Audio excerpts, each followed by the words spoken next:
It's all because of you. Oh you, yeah you.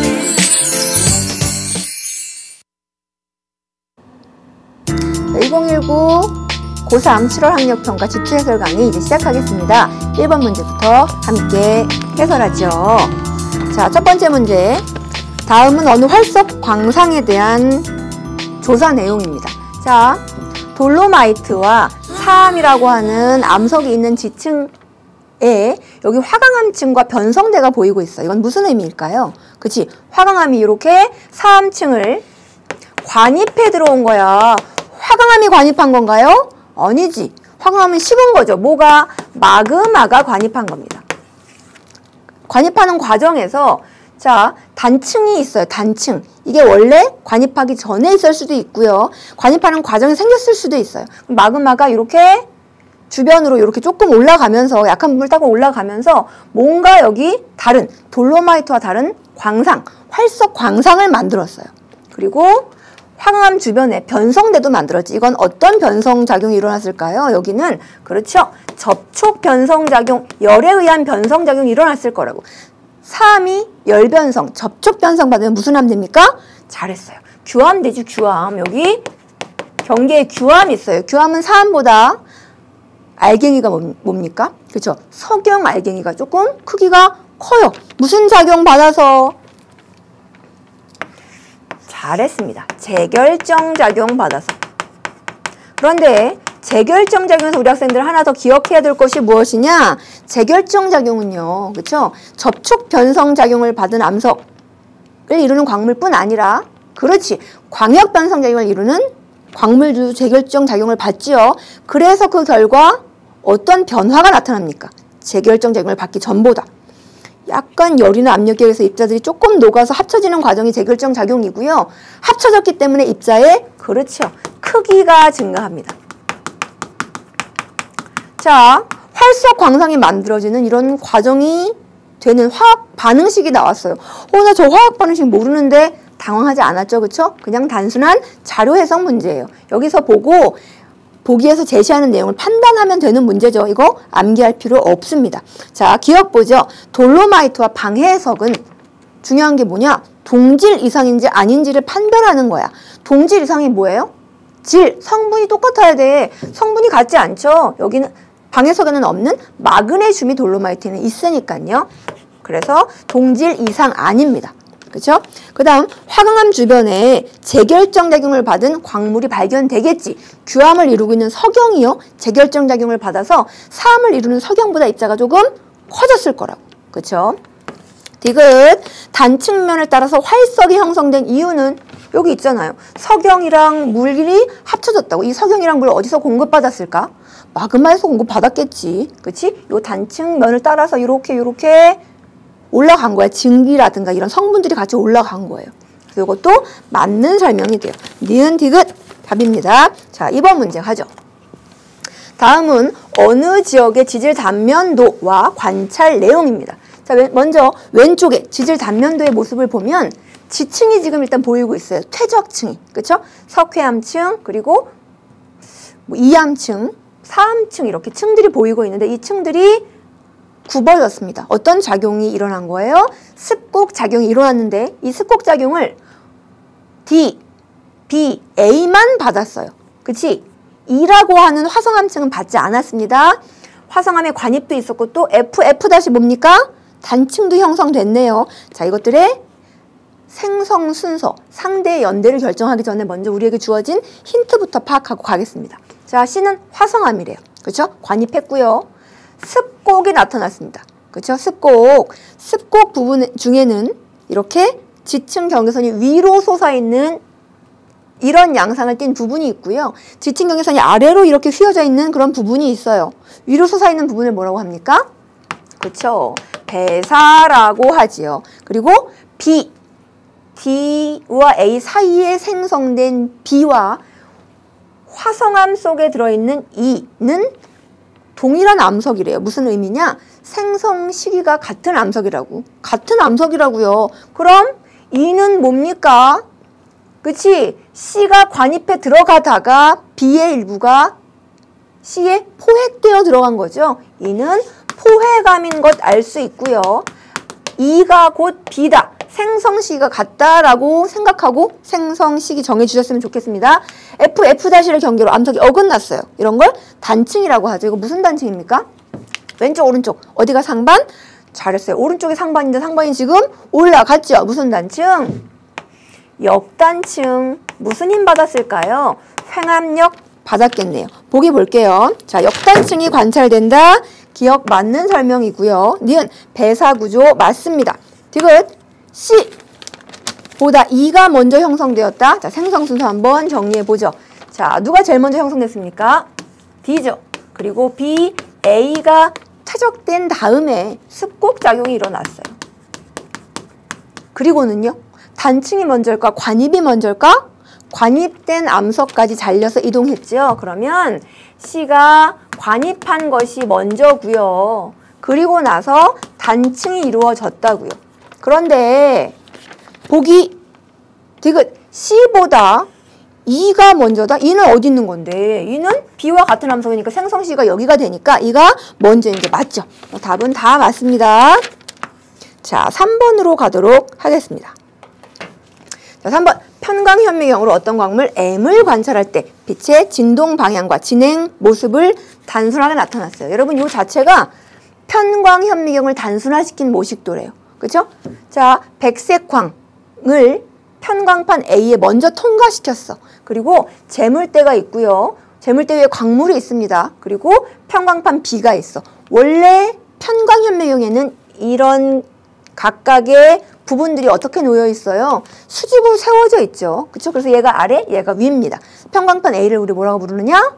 하부편광판. 하부편광판을 통과했더니 백색광이 한 방향으로만 진동하는 편광에 대해서 나왔어요. 그죠? 그 다음 재물대를 통과했더니 재물대 위에 있는 광물 M을 통과했더니 빛이 요런 방향의 빛과 요런 방향의 빛 서로 직교 상태의 빛으로 나뉘어졌어요. 광물을 통과할 때 빛이 두 갈래로 나뉘어지고요. 그 두 갈래의 빛이 서로 직교 상태가 되도록 만드는 이 광물을 뭐라고 부른다? 이방체라고 부른다. 그 다음 그 빛이 또 편광판 B, 상부 편광판을 통과시켰더니 하부 편광판을 진동한 방향이랑은 또 수직인 방향의 빛이 이렇게 나왔습니다. 편광판 A와 편광판 B 어떤 방향으로 금속판이 놓여 있다고요? 그렇지. 직교된 방향으로. 그래서 우리는 이걸 직교니콜 상태라고 부르고요. 직교니콜 상태에서 이방체 광물을 통과한 빛이 상부 편광판을 통과했습니다. 그래서 빛이 보여. 이 서로 수직인 빛이 다 상부 편광판을 통과해서 우리 눈에 보이니까 빛의 어떤 현상을 우리는 관찰할 수 있습니까? 화려한 간섭색을 관찰할 수 있겠죠.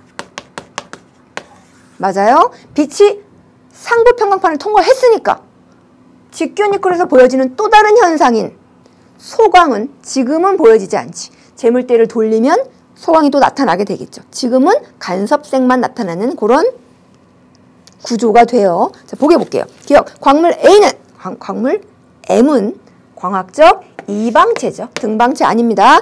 편광판 A, B가 통과시키는 빛의 진동 방향은 그림만 봐도 알 수 있어요. 서로 수직. 그래서 우리는 그걸 직교니콜 상태라고 부르죠. 디귿 재물대를 회전시키면서 편광판 B를 통과한 빛을 관찰하면 무슨 빛이라고요? 직교니콜 상태에서 우리가 볼 수 있는 거 화려한 색, 간섭색, 그리고 어느 순간 광물이 깜깜해지는 소광 현상도 관찰할 수 있을 거예요. 자, 그래서 다색성 아니죠. 다색성은 어디서, 어떤 상태일 때, 그렇지.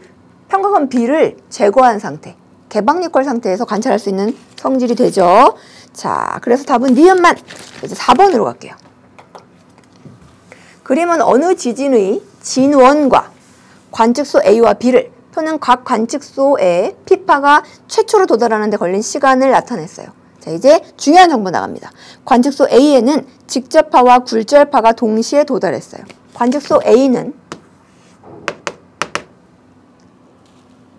지난 거리 중에 어떤 거리입니까? 직접파와 굴절파가 동시에 도착하는 거리. 그렇죠.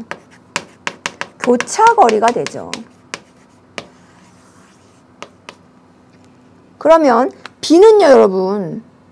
교차 거리보다 A보다 더 머니까요. 교차거리 이후가 돼요. 그럼 이때 진원으로부터 45초 걸려서 도착한 요 파는 직접파일 수도 있고요. 굴절파일 수도 있습니다. B는요. 자, 각 층에서 먼저 도착한 파들을 나타낸 거래요. 최초로 도착한 파. 교차거리 이후에는 어떤 파가 먼저 옵니까? 그렇지. 굴절파가 먼저 오니까 이런 시간을 걸쳐서 B에 도착한 요 파는 굴절파다라고 우리가 해석해줘야 문제가 해결이 되죠. 굴절파예요. 자, 요 자료로 V1과 V2 그리고 D를 구해낼 수 있어요. V1 어떻게 구하면 될까요? 그렇지. 직접파는 270km라고 하는 거리를 A까지 오는데 45초 걸렸으니까 그쵸? 단순히 거리를 시간으로 나눠주면 돼요. 270km를 45초로 나눠주면 속도는요 6km/s가 됩니다. V2는 어떻게 구할까요? V2는 당연히 굴절파의 속도니까요. 그쵸? 요 자료를 가지고 구해야 될 거예요. 어떻게 구하느냐? 선생님 이렇게 가고 이렇게 가고 이렇게 와서 시간인데 그러면 요 두께를 지금 우리가 모르는데 어떻게 구하나요? 힌트가 있죠. 어떤 힌트입니까? 그렇지. 요겁니다. 자, 잘 보세요. 굴절파가 A에 도착할 때 이 경로를 세면 표시해 볼게요. 이렇게 요렇게 1번 가고요. 2번 가고요. 3번 거리를 이동해서 굴절파가요. A에 도착하는데 45초 걸렸어요. 그죠? 그런데 B에 도착할 때 굴절파의 경로도 또 봅시다. 자, 1번 그대로 가죠. 그죠? 그리고 2번에다가 요만큼 더 갔어요. 2번 플러스 90km를 더 갔어. 그리고 또 다시 3번이랑 똑같은 거리를 이동해 오죠. 그럼 A에 도착한 파에 비해서 B에 도착한 굴절파가 10초 더 많이 걸린 건 어떤 부분을 통과해 갔기 때문에 어떤 속도로? 그렇지. 여기. 이 부분을 90km라고 하는 거리를 V2로 통과했기 때문에 10초가 더 걸린 거지.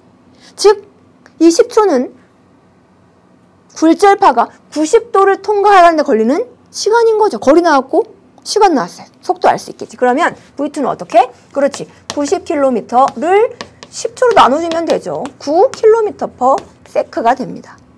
됐습니까? 보기 볼게요. 기억, B에는 먼저 도착한 파가 굴절파라고 직접파가 안 온다고요? 직접파도 오죠. 그렇죠? 굴절파 오고 직접파 나중에 옵니다. 기억은 틀린 설명. 니은 V2는 9km/s. 그죠? 아, 요때 더 많이 걸린 시간으로 그리고 이동한 거리로 V2 구해낼 수 있구나. 요거 응용돼서 수능에도 출제될 수 있는 너무 좋은 보기니까 우리 학생들 잘 정리해 주셨으면 좋겠고, 디귿 V1이 증가하면 교차거리는 지금의 270km보다 증가한다. 맞나요? 자, 선생님이 진원에서 A까지 걸어갔어요.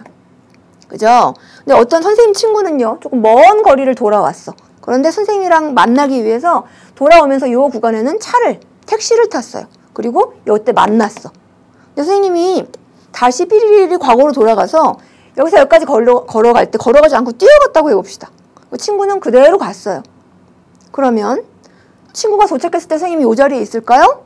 아까는 걸어가서 만났으니까. 지금은 뛰어갔으니까 더 내가 앞에 가 있겠지.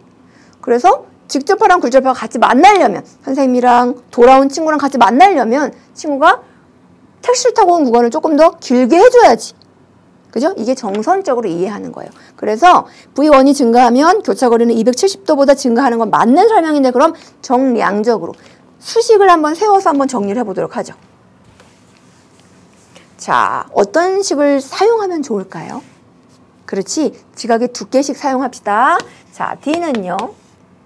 2분의 교차거리 270km 곱하기 V2 9 플러스 V1 분의 9 마이너스 V1. 그럼 이 안의 값은 얼마가 돼요? 15분의 3이니까 루트 5분의 1 이렇게 되죠. 맞아요?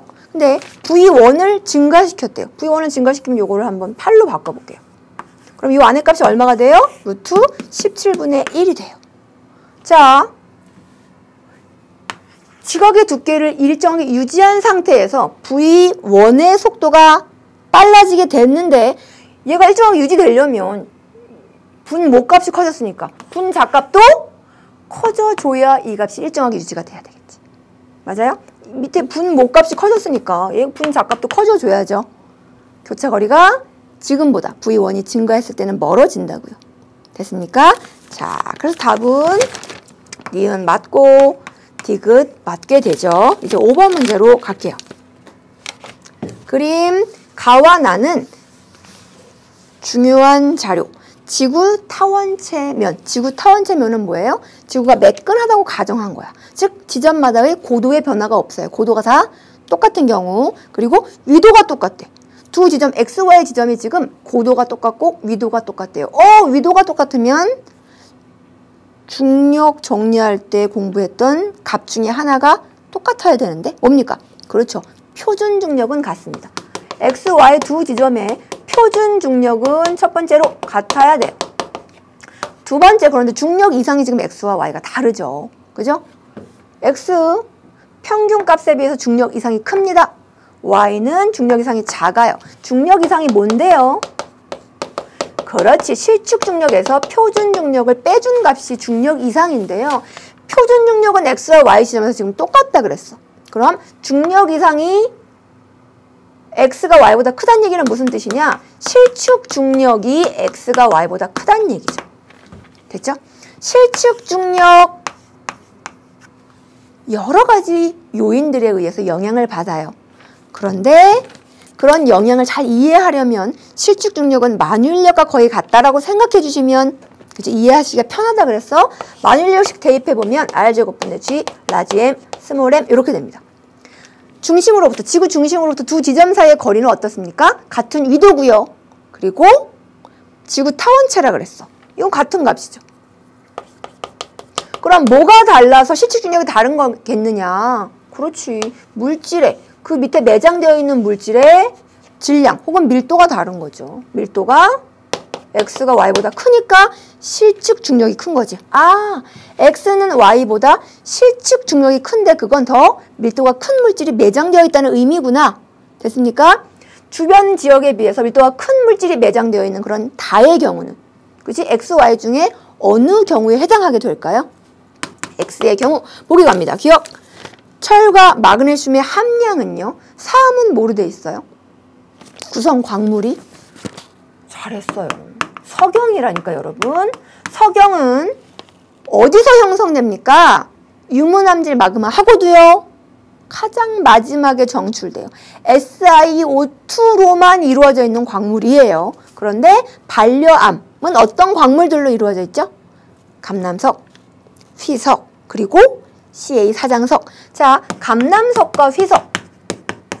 석영은 가고 있지 않은 무슨 성분? 철과 마그네슘 성분 가지고 있으니까 철과 마그네슘 함량은 사암보다 반려암이 많다? 맞는 설명. 니은 표준 중력은 Y지점, X지점 서로 같아야죠. 위도가 같으니까. 표준 중력은 만유인력과 원심력의 합력으로 계산되어지는 중력이니까 동일한 위도가 가정되면 지구 타원체상에서 그러면 동일한 위도상의 어떤 지점이든 같은 값을 가져요. 디귿, Z는 이 지점은 X랑 Y 둘 중에는 더 밀도가 큰 물질이 매장되어 있는 경우니까 X의 경우에 해당하게 되겠죠. 표준 중력은 X랑 Y랑 똑같은데 쌤이 여기다 왜 동그라미를 쳤을까요? 자, 기억만 맞는 설명이 됩니다. 자, 6번 문제 봅시다. 6번 문제. 6번 문제는 요건 무슨 그림이냐. 자, 일단 대서양 중앙 해령에서 그쵸? 뭐가 이렇게 그쵸? 솟구치고 있는 모습. 멘틀 대류가 상승하면서 마그마가 올라오고 있는 모습이 보여지고 있어요. 그 다음 그 옆에는 열점에서부터 올라오는 마그마가 이렇게 표시되고 있습니다. 열점에서부터 올라오는 마그마. 그런데 첫 번째 그림에서 두 번째 그림으로 바뀌면서 열점의 위에 부분과 열점 부분과 대서양 중앙 해령 멘틀 대류가 상승하는 부분의 거리가 점점 어떻게 되고 있어요? 좁아지다가 아예 겹쳐져 버렸죠. 그쵸? 그러니까 보기 디귿 대서양, 중앙, 해령, 하부와 열점이 합쳐졌다. 그냥 그림 보면 쉽게 추론할 수 있는 자료일 수 있어요. 그런데 아이슬란드에서는 지금 맨들 대류가 상승하고 마그마가 올라와서 마그마가 식으면서 굳어졌으니까 새로운 지각이 형성된 것 맞죠? 새로운 지각이 형성되는 건 대서양, 중앙, 해령 같은 어느 부분에서 사용하는 말이냐? 대서양, 중앙, 해령은요. 그치? 판의 경계 중에 발산형 경계에 속하죠. 두 판이 서로 멀어지는 경계에 마그마가 올라오면서 들러붙어서 생성된다고 얘기한다고. 새로운 지각, 새로운 판이 생성된다. 발산형 경계다. 아이슬란드가 그런 의미예요. 맞나요? 맞죠? 기억입니까? 자, 이제 니은이 문제입니다. 아이슬란드는 주로 현무암으로 이루어져 있다. 맞아요? 자, 해령으로 올라오는 마그마 어디서 올라와요? 멘틀이 녹아서요. 맞아요. 철과 마그네슘 되게 많으니까 현무암질 마그마 올라오죠. 열점은요? 멘틀하고도 저 아랫부분이에요. 그쵸? 역시 멘틀 물질, 철과 마그네슘이 풍부한 물질이 녹아서 올라오니까 현무암질 마그마. 그러니까 현무암질 마그마 올라와서 식었으니까 주로 현무암으로 이루어져 있다. 맞는 설명입니다. 다 맞습니다. 자, 이제 7번으로 가죠. 자, 7번. 가는 지구 자기장의 모습. 정확하게는 자기력선의 모습이 나타나 있습니다. 자기력선.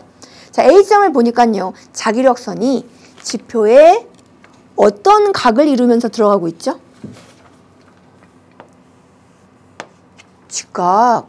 자침의 방향. 나침반의 자침의 방향. 즉 자기력선의 방향과 수평면, 지표면이 이루는 각을 우리는 뭐라고 하느냐?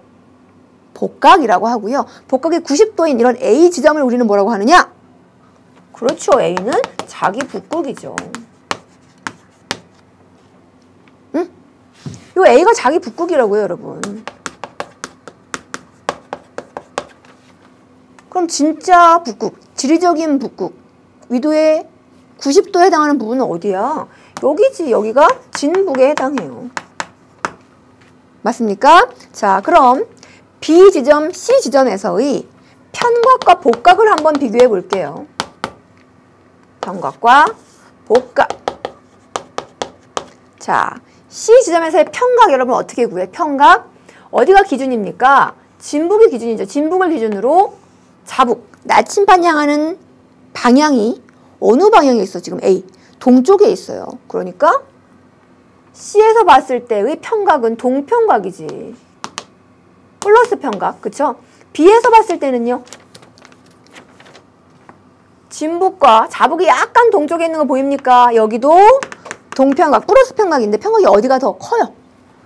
C 지점이 B 지점보다 약간 크죠? 자, 이제 복각 갈게요, 여러분. 복각. 복각은 자기력선과 지표면이 이루는 각으로 어디랑 가까울수록 복각이 커요? 자기 북극이 가까울수록 복각이 크지. 그쵸? 자기 북극이 여기야. B, 자기 북극 바로 옆에 있고요. C 한참 멀리 있네요. 복각 어디가 클까? B가 커야지. 자, 그럼 보기 분석합니다. 기억, A는 지리상 북극 아니고요. 자기 북극이라고요. 니은 C의 편각은 동편각이니까 플러스 값인 것 맞습니다. 디귿 복각은 어디서 커요? 자기 북극이랑 가까운 지점 B에서 크죠. B보다 C에서 크지 않습니다. 그래서 답은 니은만. 자, 이제 문제 8번 문제로 갑시다. 자, 8번 문제로 갑니다. 지질도. 자, 우리 학생들 지질도 문제 선생님이 이렇게 풀으라고 안내해드렸어요. 그죠? 되게 강조해드렸어요. 어떻게 풀어라? 일단 그리지 않고 주향과 경사, 경사로 생성 순서 그리고 상상해서 지질 구조를 먼저 파악한 다음에 문제를 판별해 보고 그리고 그려서 검증하라라고 말씀드렸어요. 그죠? 일단 주향이에요, 여러분. 주향. 주향이 뭡니까? 등고선과 지층 경계선이 만나는 두 점을 연결했어요. 지금 주향선이 그려져 있죠? 그죠? 주향은 어떻게 되겠을까? EW 이렇게 되겠지. 그지? 그 다음 경사 볼게요. 경사. 자, 지금 현재 A층과 B층의 지층 경계선이요. 여기 200m와 만나고 있어요. 200주향이라고 부를게요. 그 다음 요거 300m와 만나고 있어요.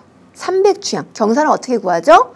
높은 주향선에서 낮은 주향선으로 수직이 되게 화살표를 보내주면 이게 경사 방향. 아, 경사는 북쪽으로 경사져 있구나. 경사 방향으로 갈수록 나이가 어려지는구나 라고 우리가 계속 해석했었어. 그런데 여러분, 그런 지질도는 어떻게 생겼었냐? 이렇게 생겼었다고. 등고선입니다. 700, 600, 500, 400. 기억을 떠올려 보세요. 지층의 경사로 생성 순서를 따졌던 지층 경계선들은 등고선과 지층 경계선이 이렇게 약간 X자형으로 교차돼요. 이렇게. 여기가 A층, B층, C층. 그러면 A층, B층, C층 그러면 아, 높은 주향에서 낮은 주향으로 화살표를 보내주면 지층이 여기가 A, 여기가 B, 여기가 C 이렇게 나타나는 거구나. 생성 순서 경사 방향으로 갈수록 어리지. 그런데 이 그림은 어떤 그림이냐 여러분? 지층 경계선과 등고선이 같은 방향으로 휘어져 있어요. 등고선이 요런 모습이고요. 그쵸? 지층 경계선이 요런 모습이에요. 됐어요? 자, 그 다음 되게 높은 부분에, 고도가 높은 부분에 D, 수평층이 있어요. 자, 한번 상상해 볼게요, 여러분. 자, 이렇게 지층이 지형이 형성되어 있고요. 이쪽 방향을 북쪽으로 봅시다. 북쪽으로 보는 이유? 지층이 북쪽으로 경사져 있으니까. 자, D층이 이렇게 수평층으로 얹어져 있는데요. 지층들이 다 북쪽으로 경사져 있는데 높은 부분에 C가 있고요. 겉으로 보이는 부분. 그 다음 B, A가 우리에게 보여지고 있어. 그러면서 경사가 북쪽으로 졌대. 지층의 경사가 북쪽으로 졌대요. 이렇게. C와 B의 경사, B와 A의 경사. 아까와 같습니까? 경사 방향으로 갈수록, 그쵸? 경사 방향으로 갈수록 어려지는 거 맞아요. 그치? 그런데 경사 방향이, 그쵸? 우리가 그냥 상상한 것처럼 C에서 A 방향으로 갈수록 어려지는 그런 방향은 아닌 거야. 자, 그래서요, 여러분. 그래서 일단 얘네들이 위에 표면에 드러나 있고 북쪽으로 경사져 있으면 A층이 가장 아래에 있구나라는 걸 상상해서 생각하셨으면 그림을 그리지 않아도 문제를 해결할 수 있었을 거야. 그런데 이게 잘 안 됐으면 그림을 그려서 검증했어야지. 응? 생성 순서는 어떻게 되느냐? A가 먼저고 B, C 다음에 부정합 있고 D예요. 응? 맞습니까? 그래서 보기 한번 분석해보면 부정합 나타나는 거 맞고요. 생성순서 이런 거 맞고요. 그리고 B층의 경사각은 바로 구해볼게요. 자, B층의 지층 경계선이 이렇게 표시되어 있고요. 그쵸? 두 주향선 사이에 수평거리가 200m로 제시되어 있어요. 수직거리는요? 100m죠. 이런 경우지, 이런 경우. 자, 여기가 300주향선, 여기가 200주향선이야. 두 지점 사이의 수평거리가 200m고요. 수직거리가 100m래요. 그럼 요 세타는 얼마가 될까? 탄젠트 세타가 얼마인 거야? 2분의 1인 거지. 탄젠트 세타가 45도면 얘랑의 수평거리와 수직거리의 비가 똑같아야죠. 1대1로, 그쵸? 그런데 그렇지 않으니까 세타가 45도이지 않죠. 30도보다 더 작은 값이어야지. 30도는 루트 3분의 1이니까. 맞습니까? 자, 답은 기억 니은인데요. 이제 그림을 그려서 한번 점검해 보도록 할게요. 검증해 보도록 할게요. 자, 그림 갑니다. 자, 그림은 이렇게 등고선이 삐져 나와 있는 부분, 주향의 수직한 부분으로 XY 단면선을 그려야 생성수를 잘 파악할 수 있어요. 자, 여기 XY 단면선에 수직이 되게 수선을 내려 긋습니다. 그리고 800m, 700, 600, 500, 400, 300, 200. 자, 지형 그려야 되죠. 자, 일단 지형부터 그려볼게요. 엑서의 단면선과 지형이 만나는 점들을 아래 수직인 부분에다가 등고선을 매칭합니다. 자, 여기가 100m예요. 100m는 안 그렸으니까 200m. 쭉 여기서 만나요. 그 다음은 300m. 수직으로 잘 내려서 여기서 만나고요. 400m.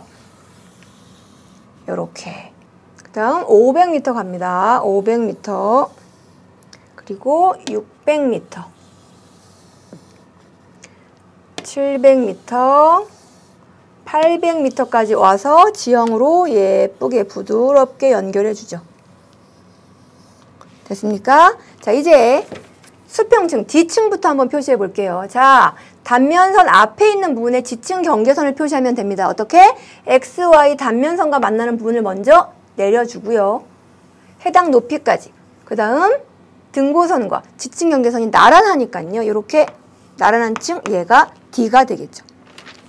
자, 그 다음 자, C와 B의 경계선 표시할게요. 자, 일단 처음 위치는 여기가 돼요. 여기. 그 다음은 600 등고선과 만나고 있고요. 지층 경계선이요. 그리고는 700 등고선과 만나고 있어요. 자, 해당하는 높이까지 한번 연결해 볼게요. 600까지 수직으로 내려줍니다. 여기. 그리고 700으로 또 내려줘 볼게요. 자, 이 세 선을 연결하면 요렇게 되죠. 요 층이 C층이라는 얘기야. 그 다음 B와 A의 경계 그려볼게요. 자, B 쭉 내려서 G형까지. 그 다음은 300 등고선과 400 등고선에서 만나고 있거든요. 300 그대로 쭉 내립니다. 300 어딨냐? 여기 있어요. 그 다음은 400 여기 있어요. 선을 쭉 연결하면 요렇게 요 층이 B층, 요 층이 A층이 되죠. 자, 요걸 수직으로 이렇게 들어 90도 회전해서 생각해 보시면 돼요. 그치? 가장 아래에 있는 지층이 A층, 가장 먼저 생성된 지층이 A층인 걸 확인할 수 있고요. 그리고 맨 마지막에 만들어진 것이 관입한 E, 화성암인 것도 확인할 수 있습니다. 자, 지질도 문제는요, 여러분. 선생님이 몇 번 강조해 드려도 남음이 없어, 넘침이 없어요. 꼭 그려서 확인하셔라. 그려서 검증할 수 있는, 검증해야 하는 문제들을 평가원에서 출제하려고 하는 그런 생각을 갖고 계신다고요. 자, 이제 9번 문제로 넘어갈게요. 자, 9번. 그린 가는 퇴적 환경의 일부를 나는 지층의 퇴적 구조를 나타냈습니다. 자, 퇴적 환경 어떤 환경이 있어요? 그렇죠? 육상 퇴적 환경, 그리고 육지와 바다가 만나는 전이 퇴적 환경, 해양 퇴적 환경 이렇게 있습니다. 근데 여기 A 지점과 B 지점이 각각 어떤 퇴적 환경에 해당할까요? A는 하천이 쭉 내려가다가요. 대륙붕과 만났어. 육지랑 바다가 만났어요. 그럼 뭐야? 바다에서 그쵸? 갑자기 유속이 느려지면서 육지에서 강을 따라 이동해 오던 퇴적물들이 퇴적이 되면서 델타 모양, 삼각형 모양의 퇴적층을 만들 거라고. 그거 뭐예요? 그렇지! 삼각주죠. 삼각주. 선상지는 어디 있어? 강의 상류를 빠르게 흘러서 이동하던 퇴적물들이 갑자기 평지를 만나면 만드는 게 부채 모양, 부채꼴 모양의 선상지잖아요. 육지에 있는 퇴적 환경이에요. 전이 퇴적 환경에 있는 A는 삼각주가 맞습니다. 그리고 B, 또 퇴적물이 퇴적이 됐어요. 대륙 사면을 지나서 다시 평평해지는 깊은 바다, 대륙대가 되겠지. 나는 뭡니까? 퇴적 구조 중에, 그렇죠? 깊은 바다에서 입자가 크기별로 낙하 속도가 달라서 만들어지는, 입자 크기별로 분류된 모습. 점이층리죠. 점이층리. 어디서 주로 만들어진다? 대륙대에서. 보기 갈게요. 기억. A는 삼각주죠. 선상지, 아닙니다. 니은 나로 지층의 역전 여부를 판단할 수 있죠. 자, 이렇게 아래가 입자가 크고 위가 작으면 정상층, 아래가 입자가 작고 위가 크면 역전된 층으로 해석하는 거니까요. 자, 나와 같은 구조는 주로 어디서? B에서 발견돼야지. 그래서 이것도 틀린 설명, 니은 맞습니다. 자, 10번 갈게요. 10번도 굉장히 오답률이 높은 문제 중에 하나예요. 특히 요 B부분이 나오면 우리 학생들이 많이 어려워해요. B부분, 여기 어디예요, 여러분? 인도 위에 있는 부분. 유라시아판이랑 인도판이랑 대륙판이랑 수렴해서 히말라야 산맥 생긴 수렴형 경계이면서 충돌형 경계에 있는 곳이잖아요. 그쵸? 판의 경계입니다. 판의 경계. 그쵸? B. 그런데 A. 북미판의 중심. 북미판의 내부에 존재하고요. 판의 경계 아니고요. C도 마찬가지예요. 북미판에 속해요. 판의 경계 부분이 아니라고요. 자, 문제 다시 찬찬히 보면 그림에서 이렇게 음영진 부분은 어떤 부분이래요? 순상지래요. 순상지. 순상지가 뭐죠? 그치, 되게 오래된 땅. 방패 모양의 되게 오래된 땅. 어느 시대에 만들어진 땅? 그렇지, 성캄브리아 시대에 만들어진 땅이에요. 응? 되게 오랜 세월 동안 지각 변동을 받아서 지금은 안정해진 땅이죠. 그쵸? 지각 열량이 굉장히 어떻다는 특징을 가지고 있지? 낮다는 특징을 가지고 있어요. 순상지, A 순상지라고 표시되어 있고요. 그러니까 성캄브리아 시대의 암석이 주로 분포하는 것 맞는 설명이라고. 자, A, B, C. 판의 경계가 A 아니고요. C도 아니고요. B만 판의 경계야. 어떤 경계? 대륙과 대륙이 수렴하는 충돌형 경계예요. 판의 경계의 공통점이 뭐냐? 보존형 경계든 수렴형 경계든 발산형 경계든 판의 경계이기만 하면 공통점. 그렇죠. 천발 지진이야. 지진은 무조건 난다고요. 판의 경계이기만 하면 지진이 일어나요. A나 C보다 B에 지진이 많이 일어나는 건 너무 당연하다고. 판의 경계에 해당하는 부분이니까. 자, 보기 기억. 맞는 설명. 니은 현재 판의 수렴형 경계에 위치한 부분이 B 맞아요. 그러니까 지진 활동은 B에서 활발해야지. 니은과 디귿을 판단하기가 조금 어려우셨었나 봐. 판의 경계랑 같이 연결했으면 그쵸? 해결할 수 있었을 거라고. 자, 판의 경계가 어느 부분인지 그쵸? 예전에는 판의 경계를 다 표시하고요. 화살표까지 주어진 다음에 여기는 무슨 판의 경계게 이렇게 물어봤어요. 그래서 우리가 알고 있는 발산형, 수렴형, 보존형 경계에 어떤 지형이 만들어지고 멘틀 대류는 어떻게 상승이나 하강하고 그리고 어떤 지각 변동이 일어나는지를 그냥 가서 딱 이렇게 매칭시켜주면 됐었어. 그게 지구과학 1에서 지금 출제되는 경향이죠. G2에서는 이제 지도에 그냥 판의 경계도 표시하지 않고요. 여기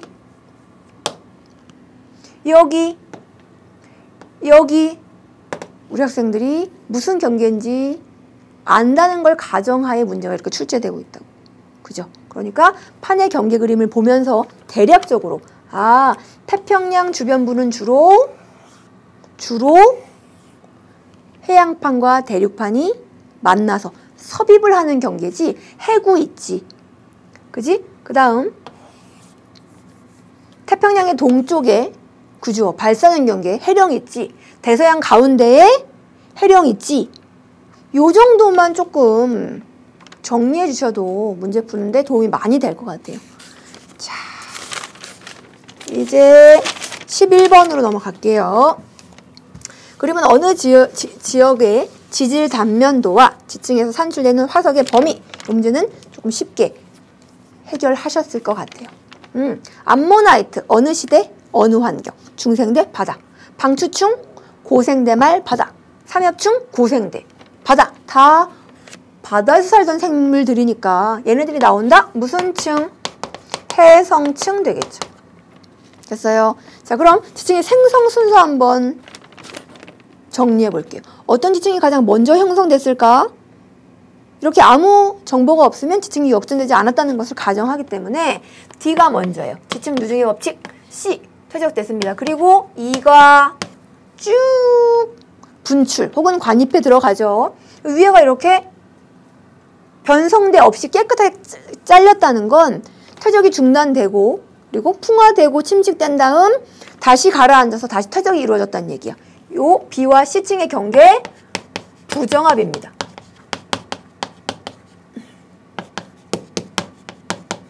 그리고 B랑 A가 생겼어요.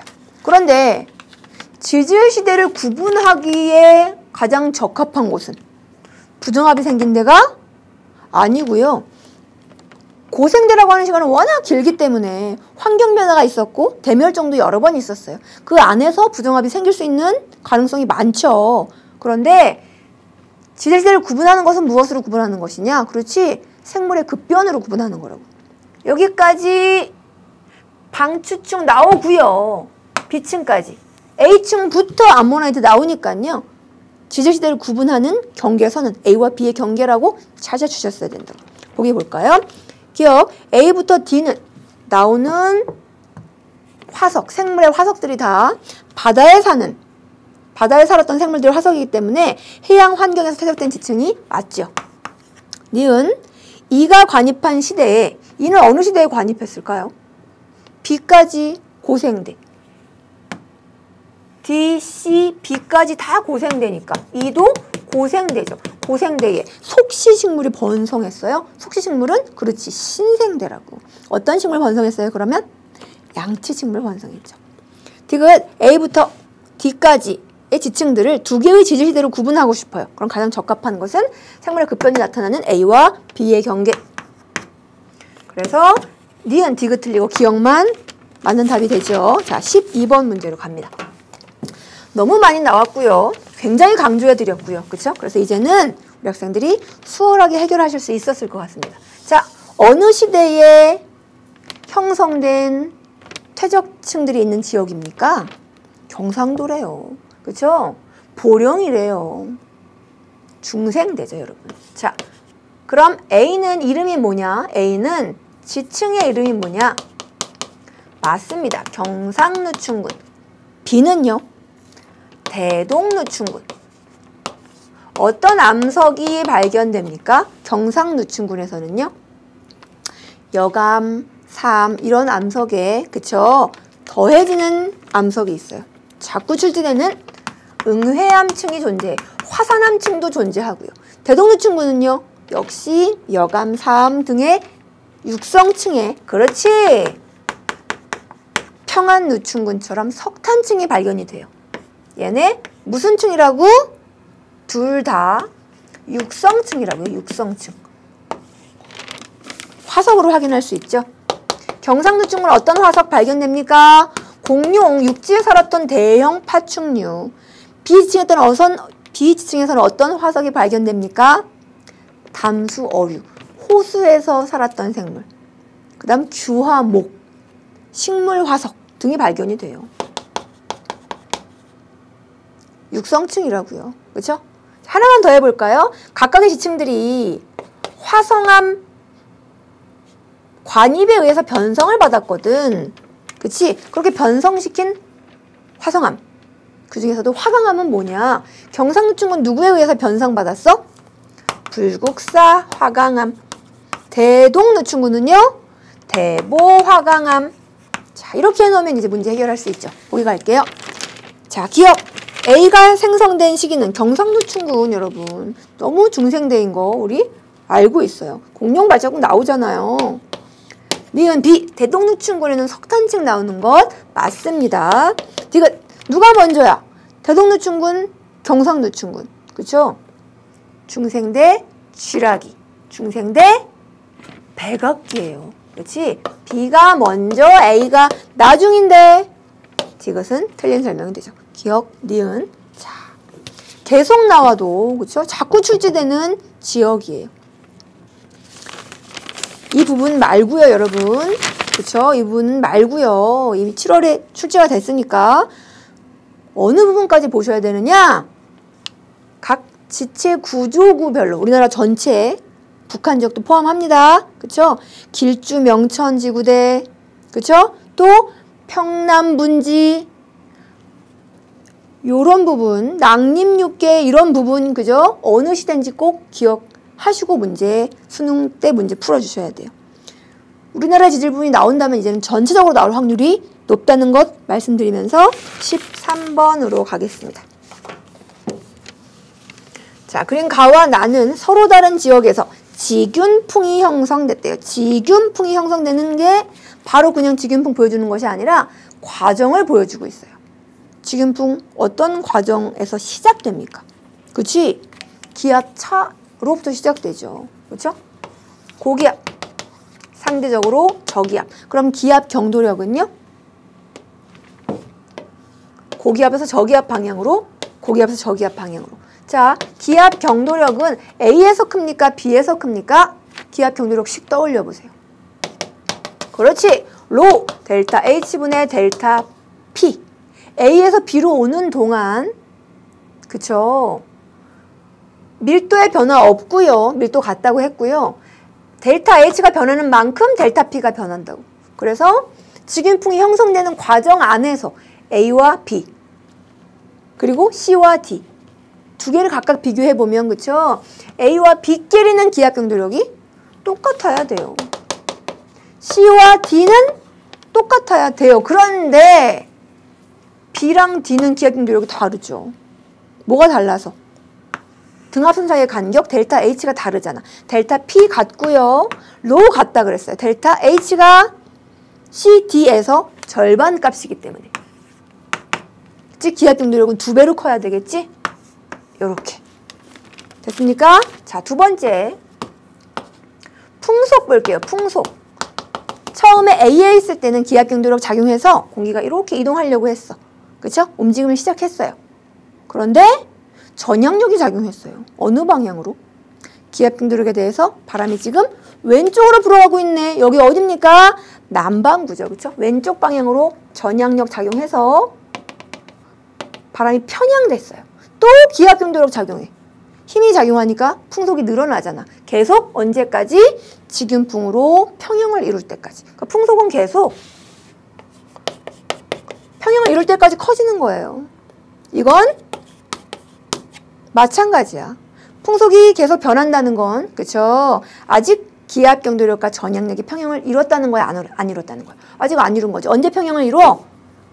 등압선이랑 나른하게 바람이 불 때, 즉 지균풍이 형성됐을 때 기압 경도력이랑 전향력이 평형을 이루게 돼요. 그 전까지 전향력은 계속 A에서 B까지 오는 동안 커지게 되겠지. 전향력, 풍속에 비례해서 B에서 크고요, D에서 크고요. 그럼 전향력은 기압 경도력이 D가 B보다 크니까 전향력도 D가 B보다 커야죠. 지균풍이니까. 기압 경도력과 전향력은 같아야 하니까. 됐습니까? 보기 갑니다. 기압 풍속은 A보다 B에서 빠르죠. 니은 전향력은 C보다 D가 큽니다. 풍속 빠르니까요. 기압 경도력은 D보다 B보다 D에서 크다. 요게 좀 어려웠나 봐요, 여러분. 요게 좀 어려웠나 봐. 등압선 간격이 지금 다르잖아. 그치? 계속 뭔가 갔다. 선생님 기압 경도력은 변화되는 과정에서 안 변한다면서요를 머릿속에 꽉 넣어서 얘랑 비교하는 것조차 같은 걸로 판단해 버렸나 봐요. 그렇지 않죠? 기압 경도력은 지균풍 평형을 이루는 동안에는 변함이 없지만 서로 환경이 다르면 기압 경도력을 비교해 주셔야지. 그쵸? 그래서 다 맞습니다. 기억, 니은, 디귿. 자, 이제 14번으로 갈게요. 자, 얘 뭡니까? 단열선도. 건조 단열선, 수분 단열선 에다가, 그쵸? 기온선과 이슬점 선을 표시한 거야. 이 지역의 하층부터 상층까지 기온이 어떻게 나타나는지, 이슬점이 어떻게 나타나는지를 표시했어요. 자, 우리 기온선으로 알 수 있는 정보 뭡니까? 그 지역의 기온이 감소하는 정도인 기온 감률은 건조 단열 감률과 비교하고 수분 단열 감률과 비교해서 우리에게 어떤 정보를 줘요? 이 지역의 기층의, 그렇지, 안정도라고 하는 정보를 줍니다. 건조단열선, 수분단열선 다 나왔죠. 기온감률선이 건조단열감률선보다 감률이 커요. 그러면 건조한 공기, 수분한 공기 다 올라가잖아. 절대 불안정. 그쵸? 기온감률선이 건조단열선이랑 수분단열선 중간값을 가지면, 그치? 우리 문제에 0.5에서 1.5km 구간이 이래요. 우리 이건 조건부 불안정이라고 하는데, 선생님 왜 조건부 불안정층인데 안정층이라고 얘기했어요? 조건부 불안정에 대한 이해가 필요해요. 조건부 불안정은 무슨 뜻이냐? 이런 상태의 기층일 때, 기층의 기온 감률이 건조 단열선보다는 작고 수분 단열선보다는 클 때 건조한 공기는 이동 혹은 상승할 수 있어요? 없어요? 없잖아. 상승하면 주변보다 건조한 공기의 온도가 낮기 때문에 다시 위치로 돌아오죠. 그러니까 이 기층은 조건부 불안정한 상태이면서 건조한 공기에 대해서는 안정해요? 불안정해요? 그렇지. 건조한 공기에 대해서는 안정한 상태야. 그런데 포화 공기, 수분한 공기에 대해서는 조건부 불안정한 층이 어떤 상태야? 수분한 공기는 올라갔더니 주변 기온보다 수분한 나, 공기의 온도가 높아요. 상승할 수 있지요. 움직일 수 있는 걸 우리는 불안정이라고 얘기하잖아. 올라갔더니 나 올라갈 수 있네? 나에 대해서는 이 기층이 불안정한 층이야. 그런데 보기 디귿은요. 그치? 요 구간이 조건부 불안정인데 어떤 상태의 공기야? 온도와 이슬점이 같지 않은 상태야. 즉 건조한 공기. 그러니까 안정하는 것이 맞다고요. 보기 디귿. 자, 기억 볼게요. 상대 습도 물어봤습니다. 상대 습도. 이것도 우리 학생들이 어려운 학생들이 많았어요. 상대 습도 굉장히 강조해드렸죠. 그치? 어떤 물리량이 상대 습도를 알 수 있게 우리에게 도움을 준다고요? 맞아요. 온도랑 이슬점의 차이값. 이 값이 작으면 작을수록 상대 습도가 큰 거예요.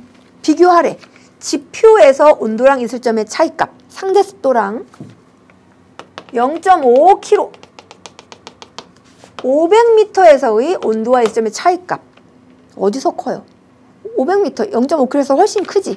상대 습도가 더 작다는 얘기죠. 보기 기억. 상대 습도는 지표보다 높이 0.5kg 구간에서 그러니까 낮다가 되겠지. 온도랑 이슬점 차이가 더 커서. 그쵸? 온도랑 이슬점 차이가 큰 공기는 어떤 공기냐? 포화 수증기압 곡선과 멀리 떨어져 있는 공기. 수분한 상태와 많이 차이나는 건조한 상태란 뜻이에요. 기억은 틀린 설명. 니은 역전층은 지표부터 5km 사이에 몇 군데 있어요. 역전층이 어떤 층이에요? 위로 올라갈수록 온도가 그렇지. 높아지는 층. 두 군데 있네요. 그렇죠? 니은 그리고 디귿이 맞습니다. 여러분. 0.5에서 1.5km 구간 볼게요. 0.5km 그리고 1.5km. 안정도 판별하려면 뭘 봐라? 기온 감률이 건조 단열 감률, 수분 단열 감률이 어떤 관계를 가지고 있는지. 기온 감률이 건조 단열 감률보다는 어떻습니까? 작죠. 수분 단열 감률보다는 커요. 선생님이 그린 이런 상태의 그림이에요. 조건부 불안정이지만 여기 있는 공기가 어떤 공기라서, 건조한 공기라서 이 기층은 안정한 것이 맞다고요. 됐습니까? 자, 그래서 니은 디귿이 맞아요. 이제 15번째 문제 갑니다. 그림은 북태평양의 해수면 높이를 나타냈어요. 해수면 높이. 진할수록 해수면이 높아요, 여러분. 진할수록. 그러니까 B와 C 사이에 굉장히 높은 부분이 있고요. D는 점점점 낮아지는 구간인데 해수면이 높고 낮은 경사가 B 부분과 D 부분에서 동일한 위도인 건 아니지만 대략적으로 이렇게 나타난다고요. 해수면 경사가 B 부분에서 크죠. 같은 높이인데 수평거리가 좁으니까요. 그치? 여러분 경사는요. 델타 X 수평거리분의 델타 Z 높이 차이에 해당하잖아. D 부분은 굉장히 수평거리가 넓어요. 델타 Z는 같지만. 경사 자체가 B 부분이 D 부분보다 크기 때문에 뭐가 큰 거야? 경사에 비례하는 힘? 수압 경도력이 크죠. 그쵸, 여러분? 수압 경도력? 여기다 중력과 속도만 곱해주면 되는 거잖아. 수압 경도력이 B에서 D보다 커요. 그러니까 좁은 부분에 같은 양의 물이 흘러가야 되니까 유속이 빠를 수밖에. 전향력도 B가 커야지. 수압 경도력이 B가 크고요. 그럼 방향은 어떻게 되나요? 수압 경도력 방향은 어떻게 돼요? 경사 방향이라니까. 북반구에서는 경사 방향에 직각 오른쪽으로 해수가 흐르고 있어요. D는 내려온 남쪽 방향으로 지형류가 흐르고 있다고. 여기까지는 우리 학생들이 잘 했어. 그런데 문제는 A 부분이에요. 그렇지? 여러분 A 부분 색깔 차가 크진 않지만 A 부분이랑 A에서 더 서쪽인 부분이랑 어디가 더 수면이 높습니까? 해수면 어디가 더 높아요? A 부분이 높아요. 이렇게 높다고요. 그지? A가 높고 점점점 낮아진다고?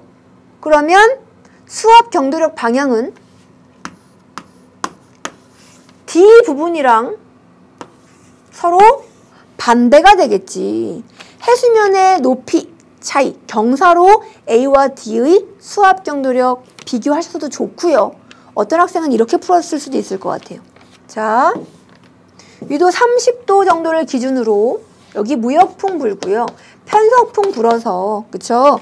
경사에 의해서 30도 아래는 무역풍 방향으로 지형류가 흘러가요. 30도 위는요. 편서풍 방향으로 지형류가 흘러와서 육지와의 경계를 따라서 A에서는 북쪽으로, D에서는 남쪽으로 가게 되죠. 지형류의 흐름 방향이 반대예요, 여러분. 지형류의 흐름 방향이 반대다? 수압 경도력 방향이 반대인 거지. 지형류의 흐름은 수압 경도력이 지금 오른쪽이니까. 응? 수압 경도력에 대해서 수압 경도력 방향에 대해서 직각 오른쪽으로 흘러가고 있잖아. 수압 경도력 방향에 대해서 직각 오른쪽으로 흘러가고 있잖아. 수압 경도력 방향 흐름으로 파악하셨어도 되고요. 그지? 이렇게 주어진 정보 경사 가지고 파악하셨어도 됩니다. 그쵸? 보기 보죠. 기억. 지형류의 유속은 그래서 D 동안경계류, B 서안경계류. 누가 빠릅니까? 너무 많이 풀었죠. 그쵸? 서안경계류가 빠르다. 니은 수온약층이 나타나는 깊이 별표. 수온약층이 나타나는 깊이는 우리가 엘니뇨, 라니냐 하면서 많이 다뤘던 주제예요. 그치? 따뜻한 물이 여기 많이 모였어. 그래요? 그러면 혼합층이 두꺼워진 거지. 그치? 그래서 찬물이 나타나는 깊이, 수온약층이 나타나는 깊이는 여기서 더 깊게 나타난다고. 이렇게. 여기는 따뜻한 물이 요 지역보다 별로 없어요. 얇아요. 그러면 금방 찬물이 나타나게 돼서 수온약층이 나타나는 깊이는 해수면의 경사 모습과 대칭인 모습을 따라주면 된다 그랬지. 이렇게. 그래서 C 부분에서 깊고요. B나 D 부분에서 수온약층이 시작되는 깊이가 얕습니다. 그렇죠? 수온약층이 시작되는 깊이는 해수면의 모습과 어떤 모습? 대칭을 이룬다는 것 중요합니다. 그래서 수온약층이 나타나는 깊이는 D보다 C가 깊어요. 해수면이 높을수록 수온약층 깊다. 디귿, 지형류에 작용하는 수압 경도력의 방향은 A와 D가 서로 반대예요. 해수면 경사 방향도 반대고요. 흐름 지형류의 방향도 반대니까요. 같지 않다고. 기억, 니은이 답이 된다. 자, 이제 16번 가죠. 16번. 가와 나는 같은 시각에 200헥토파스칼과 500헥토파스칼의 일기도를 순서 없이 나타냈어요. 자, 200, 500. 기압이 상대적으로 큰 기압이 어디야? 500이죠. 그지? 기압은 어떤 특징을 가지고 있느냐? 공기가 누르는 압력이기 때문에 위로 올라갈수록 기압은 점점 낮아져요. 200헥토파스칼인 부분은 500헥토파스칼인 부분보다 더 상층에 위치합니다. 어떻게 구분해내냐 그러면 지금 여기는 각각 등압면의 높이를 나타냈거든. 등압면의 높이가 몇 미터인지를 알려주고 있거든. 등압면의 높이예요. 등압면이 가는 1100, 11,500m, 나는 5,500m. 가의 경우가 2배 정도 높은 지역이잖아. 그러니까 여기가 200헥토파스칼. 나는 500헥토파스칼. 됐어요. 어느 부분에서 풍속이 더 빠를까요, 여러분? 이 문제 어떤 문제야, 이거? 편서풍 파동 문제잖아. 편서풍 파동. 그쵸? 편서풍 파동에서의 풍속. 직윤풍으로 시작합시다. 그치? 로 델타 H분의 델타 P 곱하기 2 오메가 사인 세타분의 1. 같은 지점이에요. A와 B는 같은 지점인데 고도만 다른 거야. 위로 올라갈수록 어떤 값의 변화가 나타납니까? 일단 밀도의 변화가 나타나요. 그리고 위로 올라갈수록 기압 차도 훨씬 더 커져요. 높이 올라가면 밀도가 더 작아지고요. 기압 차이는 더 커집니다. 풍속은 더 빨라지겠지. 그래서 되게 높은 곳, 바람이 부는 한계 지점인 대륙 건계면, 성층권 바로 밑에 되게 빠른 바람이 불잖아. 뭡니까? 제트류. 높으면 빠른 거야, 여러분. 그러니까 풍속은 A점이 B점보다 빠릅니다. 이제 편서풍 파동에 입각해서 좀 해석을 해보죠. 자, 각각을 보면 200헥토파스칼 등압면의 높이가 가도 그렇고 나도 그렇고 상대적으로요. 어디서 높아요? 남쪽, 북쪽, 저위도, 고위도. 그치? 저위도에서 고위도보다 높아요. 그러면 고기압, 저기압 따질 때는 어떻게 따져줘라? 그렇지. 동일 고도에서 따져주는 거다. 같은 높이에서는, 같은 높이를 잘라주면, 자, 500헥토파스칼이 저위도에서는 높은 데 있고 500헥토파스칼이 고위도에서는 낮은 데 있어요. 그럼 같은 높이를 비교해보면, 자, 동일한 높이에서 저위도 쪽은 500헥토파스칼이 여기 있어. 그럼 이 지점은 500헥토파스칼보다 기압이 어떻겠어요? 아래로 내려오니까 높아져 버려. 그지? 자, 고위도 쪽은요, 500헥토파스칼이 여기 있어. 그럼 이 지점에서 기압이 더 위로 올라가니까 낮아지지, 그지? 그래서 저위도의 동일 고도와 고위도의 동일 고도인 지점을 비교해보면 어디가 상대적으로 고기압이 돼? 여기가 고기압. 여기는 저기압. 그러니까 기압 경도력은 주로 어디를 작용한다고요? 등압선의 수직이 되게 북쪽 계열로, B에서는 지금 북서쪽으로 작용하게 되겠지. A에서도 마찬가지고. 됐어요? 기압 경도력이 이렇게 작용하니까, 그쵸? 이렇게 작용하니까 편서풍 파동이 이루어지면서 이렇게 모습이, 등압선의 모습이 위로 흰 부분은 기압 경도력의 오른쪽 방향으로 바람이 불면서 시계 방향의 회전을 가져요. 그치? 고기압선 경도부. 자, 요런 부분은, 아래로 흰 부분은 기압 경도력이 오른쪽으로 바람이 불면서 반시계 방향의 경도풍, 저기압선 경도풍. 그쵸? 그래서 이렇게 아래로 흰 부분을 우리는 뭐라고 부르느냐? 저기압선 경도풍이 나타나는 기압이 낮은 부분, 기압 골. 기압 골은 기압 마루에 비해서 풍속이 어떻습니까? 느리잖아요. 마루가 빠르잖아요. 그러니까 골의 동쪽에 해당하는 A와 B는 되게 느린데 앞에서는 빨리 가려고 하니까 마루에 가까워지니까 공기에 맞아요. 발산이 이루어져. 그래서 A와 B 아래 지표에는 발산된 공기를 메워주려고요. 지상의 공기를 끌어서 올린다고. 지상에는 뭐가? 온대 저기압이 만들어지게 되겠지.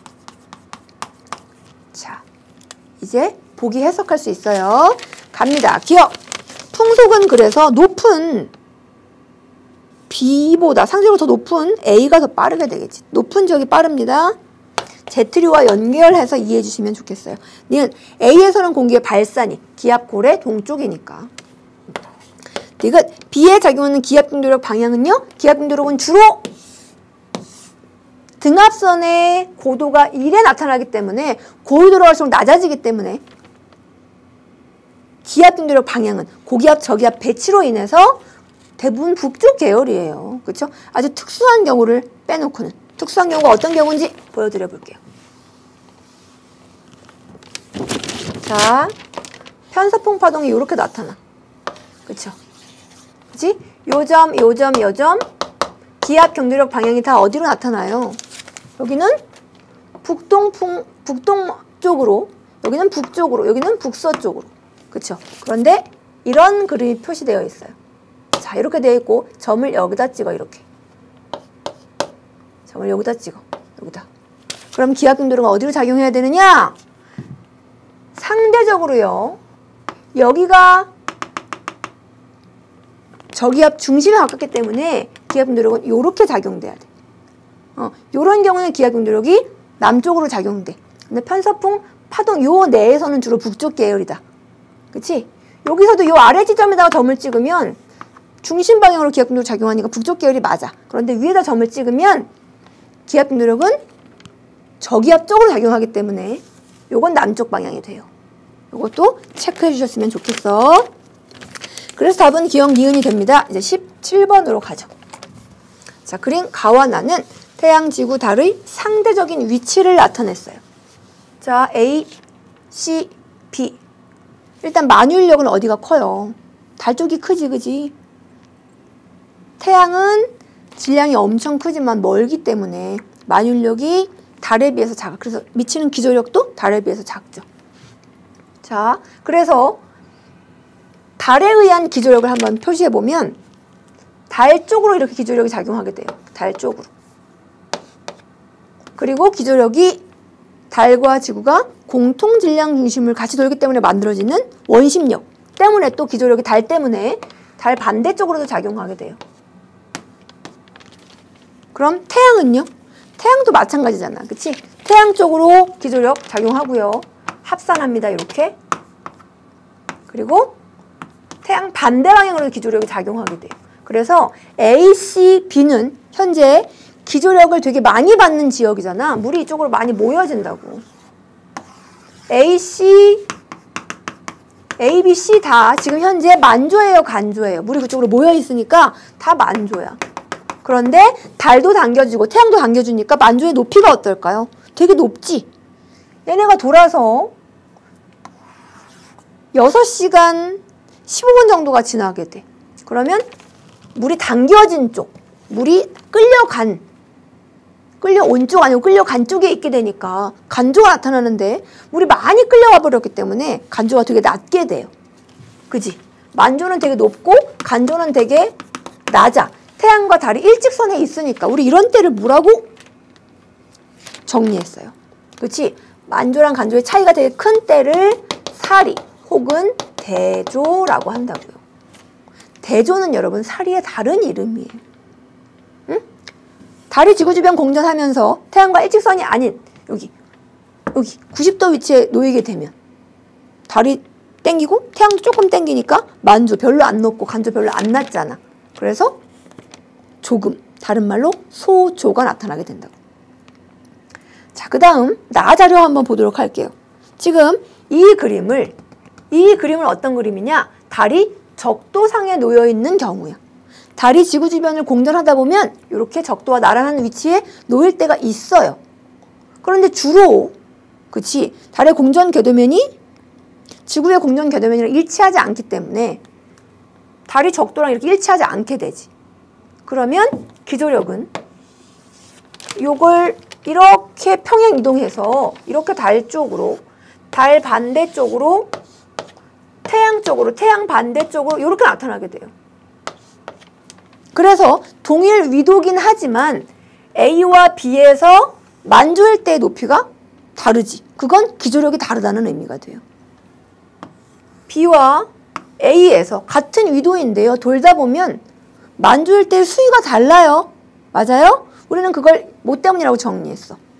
달의 공전궤도면이랑 지구의 적도가 일치하지 않기 때문에. 지구의 적도와 달의 공전궤도면이 일치하면 같은 위도일 때 기조력이 같지만 일치하지 않을 때는 같은 위도라도 기조력이 다를 수 있다고. 그러니까 만조의 수위가 달라지는 거라고.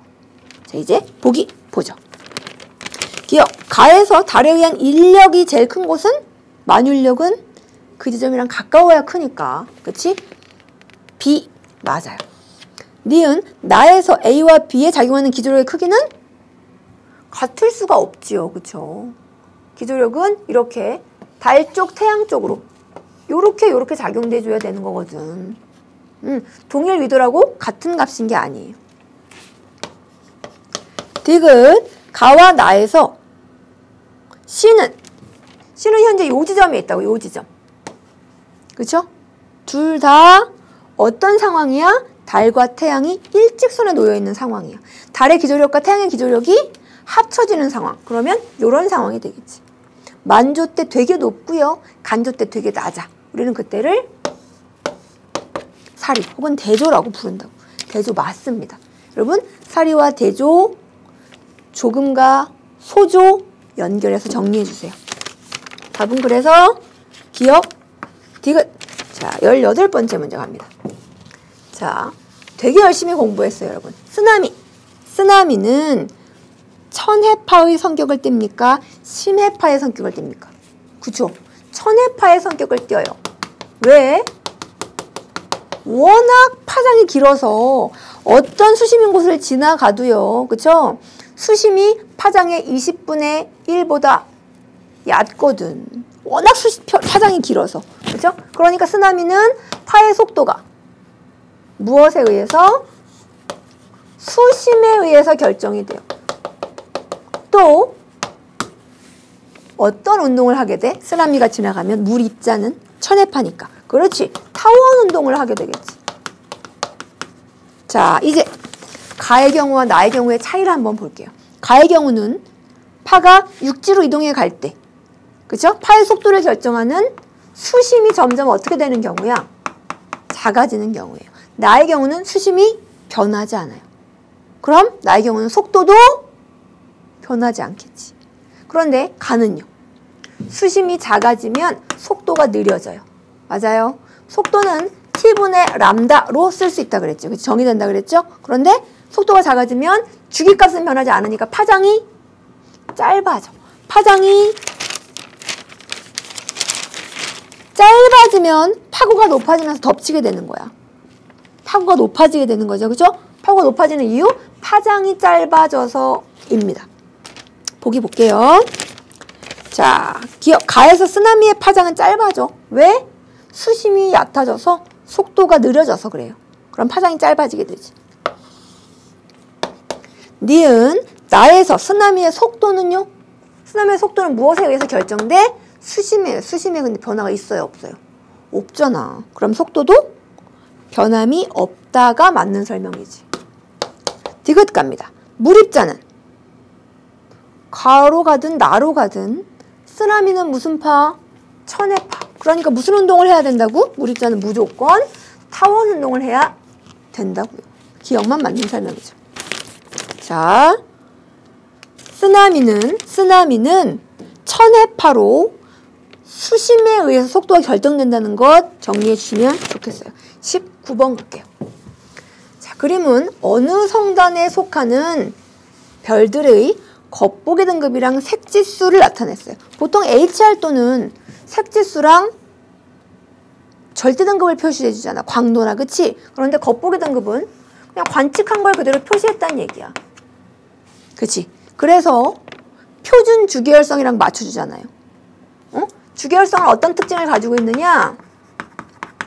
색지수, 즉 표면 온도에 의해서 광도가 결정되는 별을 주계열성이라고 불러요. 표면 온도가 그러니까 같으면, 표면 온도가 같은 별이면 절대 등급도 같아야 되지. 그래서 주계열성을 표준 주계열성이랑 관측한 주계열성의 온도, 색지수를 일치시켜주면, 그죠? 그 색지수를 갖는 별은 절대 등급이 같으니까 표준으로 제시된 절대 등급 가지고 관측한 겉보기 등급이랑 비교해서 뭘 알 수 있는 거야? 거리지수 알 수 있는 거지. 우리 정리했어요, 정리. 그쵸? 이런 문제에 바로바로 쉽게 대처하기 위해서, 자, 거리지수가 0이면 별까지의 거리는 얼마야? 그치, 10파색. 거리지수가 얼마여야 별까지의 거리가 100파색이게? 오! 거리지수가 10이면 넘어오고 나눠줘서 1000파색이 되잖아요. 그런데 이 문제 볼게요. 자, 거리지수가 계산되어지기 위해서, 그쵸? 색지수가 여기 주어져 있는 색지수가 있는 별을 한번 이용해 보도록 할게요. 색지수가 0.3인 별이야. 근데 그 별은 겉보기 등급이 약 9등급이래요.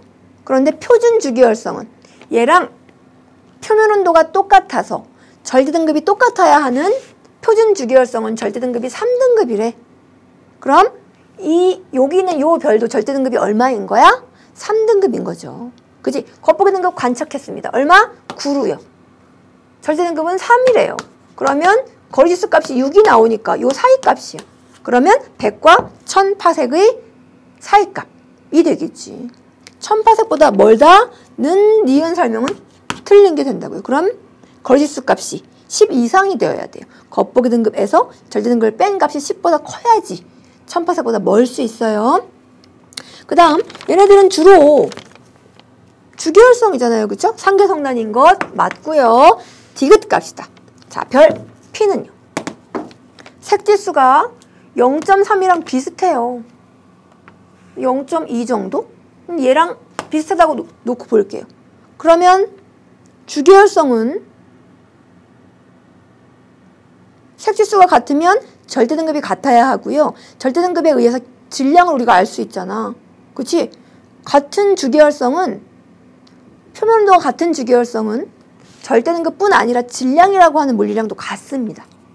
그러면 이 P별은 질량이 태양 질량이랑 비슷한 1.6, 2 이 정도 사이일 거라고요.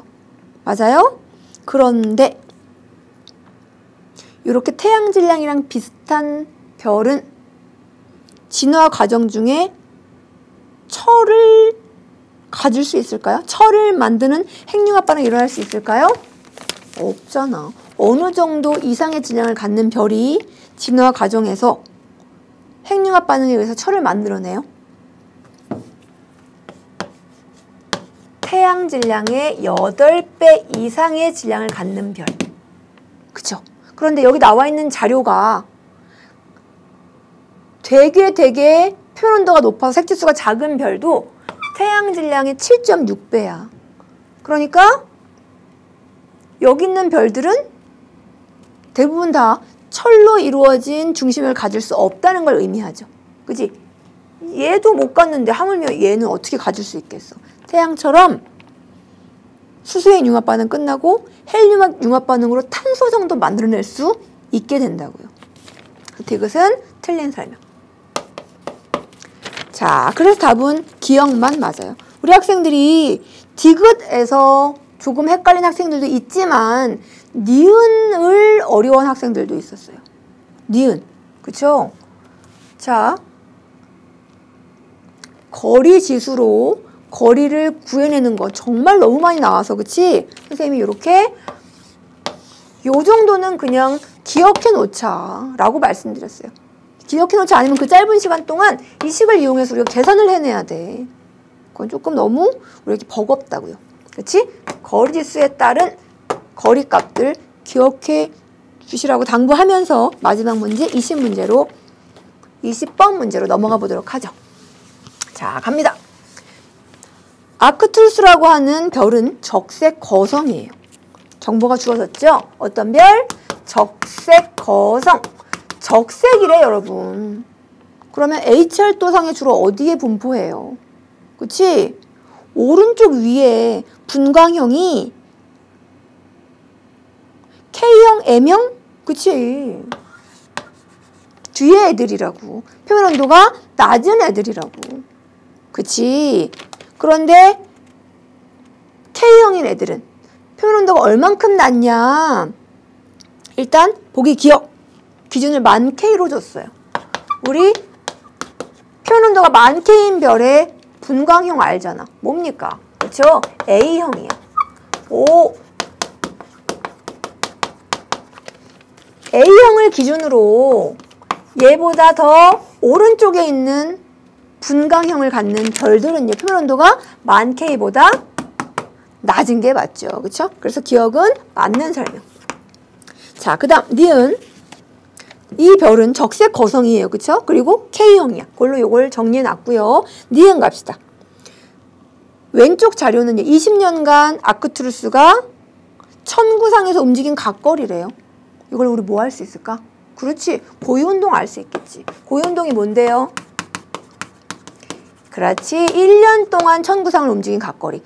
20년 동안 54초를 이동해 갔다면 1년 동안은요.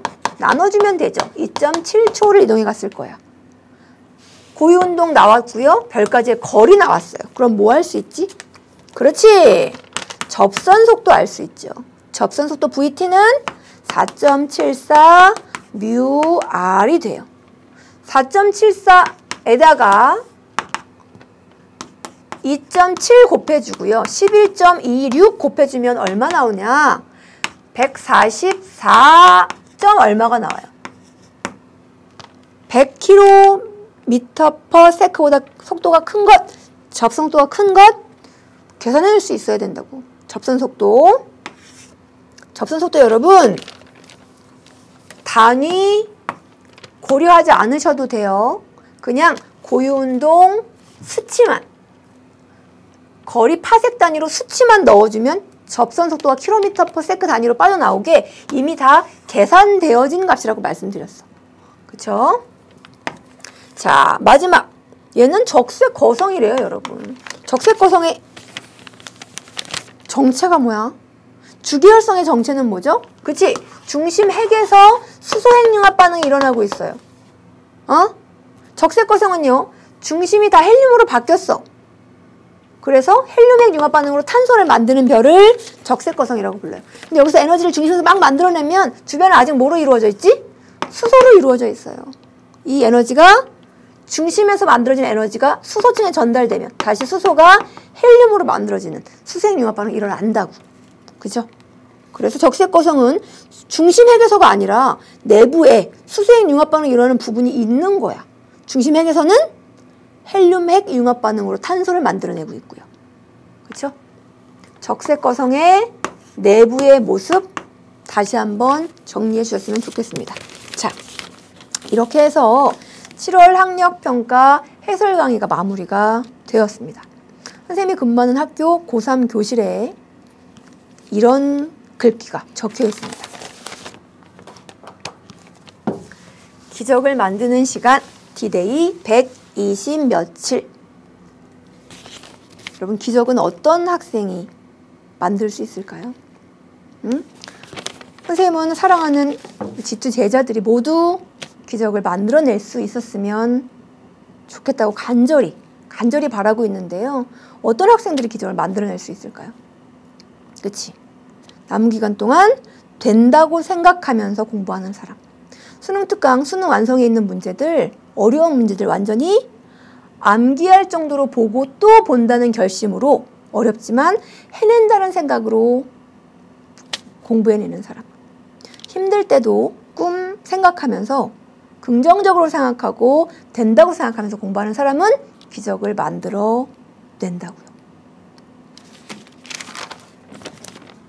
수능까지 매일매일 너무 힘들어 나 공부하기. 끙끙거리며 숙제하듯이 살아갈 것인지, 아니면 와 수능날 드디어 내 꿈이 이루어지는 거야? 팡팡팡! 그날을 기다리며 매일매일을 긍정적으로 축제를 보내듯 살 것인지는 우리 사랑하는 지투 제자들의 마음먹기에 달려 있습니다. 응? 아침에 일어나서 우와 오늘도 나 정말 축제처럼 잘 지내보자라고 긍정적으로 생각하면서 수능의 그날까지, 그쵸? 기적을 만들어낼 우리 학생들을 정말 온 마음을 다해서 응원합니다. 그리고 우리 학생들이 기적을 돕기 위해서 선생님이 지금 수능 완성해서 굉장히 많이 연구하고 준비해서 강의하고 있거든요. 수능 완성해서 우리 계속 만나도록 하겠습니다.